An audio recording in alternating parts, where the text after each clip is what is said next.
আসসালামু আলাইকুম ভিউয়ার্স, আজকে আমরা যাচ্ছিলাম এই কাশিমনগর বিলখান দিয়ে। দেখতে পাচ্ছেন কত সুন্দর একটা ভিউ। তার মধ্যে হঠাৎ করে চোখ পড়লো এই গাছের দিকে। দেখতে পাচ্ছেন চাচা কিন্তু এই তাল গাছে উঠতেছে এবং আমরা কিন্তু হঠাৎ করে দাঁড়ায় গেলাম এই রস খাওয়ার জন্য। তাল গাছের রস খুবই সুস্বাদু, আর এই সময়টাই কিন্তু তালের রসের সিজন, সেটা আপনারা সবাই জানেন। তো সেই জন্য কিন্তু আমরা আজকে দাঁড়ায় গেলাম এই রাস্তার সাইডে। দেখতে পাচ্ছেন চাচা কিন্তু উপরে অলরেডি উঠে গেছে এবং আমরা অপেক্ষা করতেছি তাল রসের জন্য। তো তাল রস পড়ার পরে তখন আপনাদেরকে জিনিসটা দেখাবো।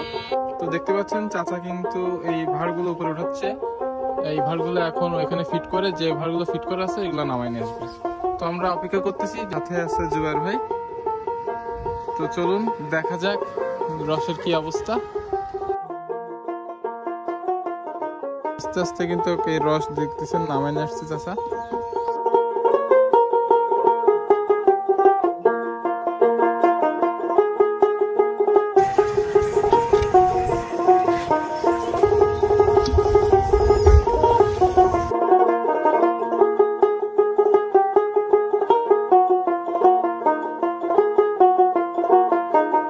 তো দেখতে পাচ্ছেন আমরা কিন্তু রস এই বোতলের মধ্যে নিয়ে নিয়েছি। আমাদের কাছে একটা বোতল ছিল, তো এটাই কিন্তু আমরা রস নিয়ে নিয়েছি। এখন আমরা বাসায় যে এটা সেকে তারপরে কিন্তু খাবো। তো রসটা কিন্তু খুবই সুন্দর, আমি কিন্তু স্মেলটা অনেক সুন্দর। রাস্তায় থেকে নেওয়ার থেকে আমি এই গাছের এখান থেকে নিলাম, এটা অনেক ভালো লাগলো আমার কাছে জিনিসটা। তো ধন্যবাদ সবাইকে ভিডিওটা দেখার জন্য।